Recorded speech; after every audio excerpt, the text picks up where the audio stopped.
وما أعلنا وما أنت أعلم به منا، أنت المقدم وأنت المؤخر وأنت على كل شيء قدير. اللهم اغفر لنا ذنبنا كله دقه وجله وأوله وآخره وعلانيته وسره.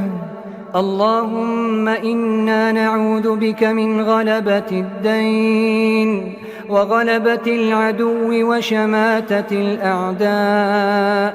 اللهم إنا نعوذ بك من جهد البلاء ومن درك الشقاء ومن سوء القضاء ومن شماتة الأعداء.